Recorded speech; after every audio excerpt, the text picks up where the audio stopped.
if you don't see what goes on behind the scenes here before Mass and at other times, count yourself lucky.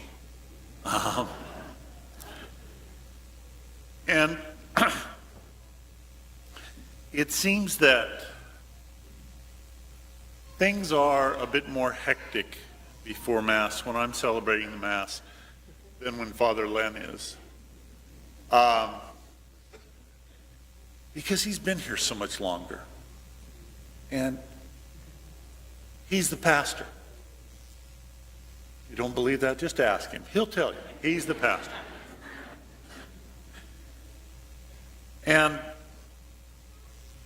he set things up his way. And the deacons and servers and so many others, they're used to Father Len's way. Well, I'm not used to Father Len's way.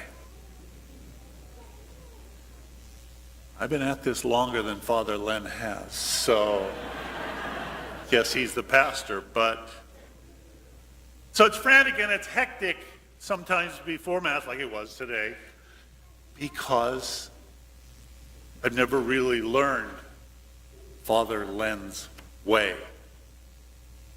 And I have kind of my own way of doing things like a baptism or, other things. And so it's a very stressful time for our poor dear deacons, because they're just having to kind of, okay, well, what about, okay, well, then if we, and just, they're paying attention, they're learning, and they are on edge throughout Mass. And I love it. No.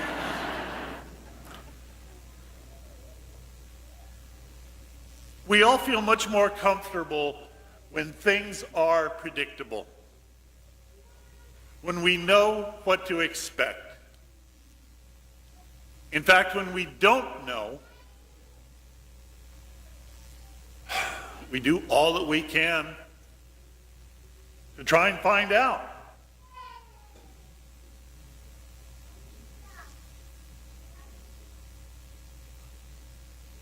Anytime, invite kids over to dinner. What are we going to have? Well, you just wait and see. No, I really want to know. What are we going to... What's going on at work? Well, we'll see. It'll be announced a little bit later. Have you heard what's going on? No, I haven't heard. What's the deal? Well, I heard that... Some of the most dangerous words that we have today are well, I heard that.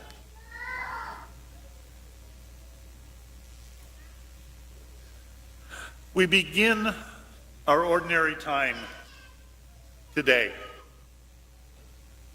the time of year when we have finished up our celebration of the Lord's birth, but we have not yet begun our preparation for celebrating his passion, death, and resurrection. So today in the gospel, we hear Jesus being introduced by John. And he's not what we would expect. I mean, can you imagine the people who were John's followers? Jesus said, "There's the Lamb of God." He's the one that I talked about when I said, someone is coming after me who ranks ahead of me because he existed before me. And everybody's going, what?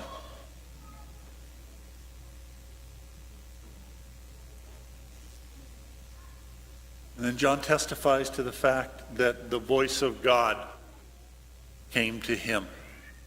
That was unexpected.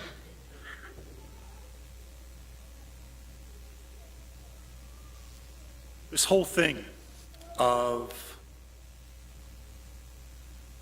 feeling comfortable, just really wanting things to be predictable.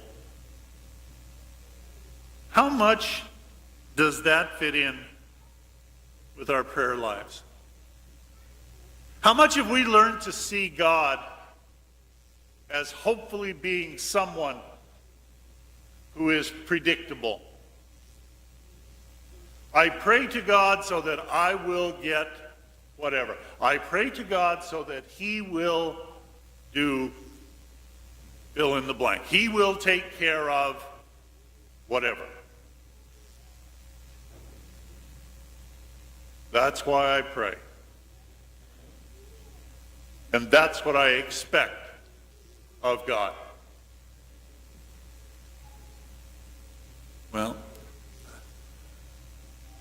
fact is, it's fine for us to look for God in the predictable, but we've got to be open to letting God surprise us, to letting our understanding of how God works expand, because God's imagination is far greater than ours.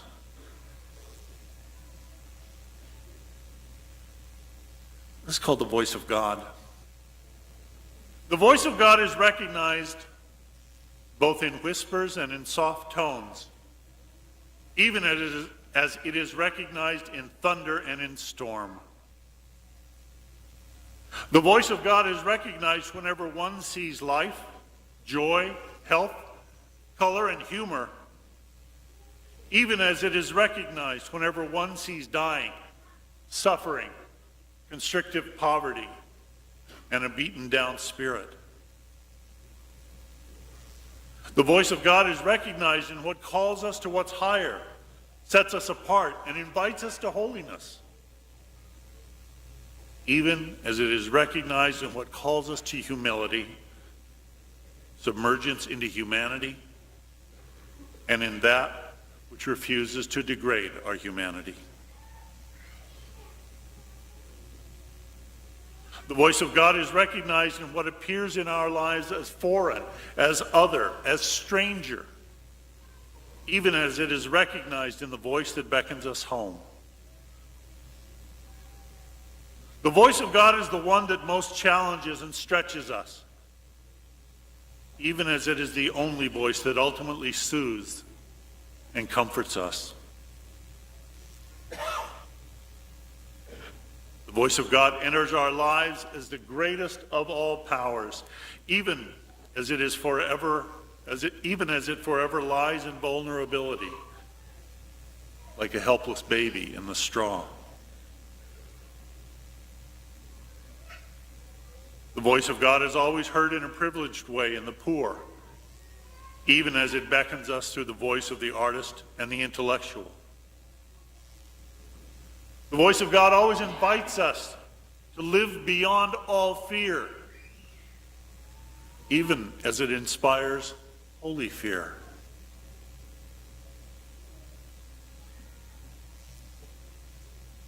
The voice of God is always heard whenever there is genuine enjoyment and gratitude, even as it asks us to deny ourselves, die to ourselves, and freely revitalize all the things in the world. The voice of God, it would seem, is forever found in paradox.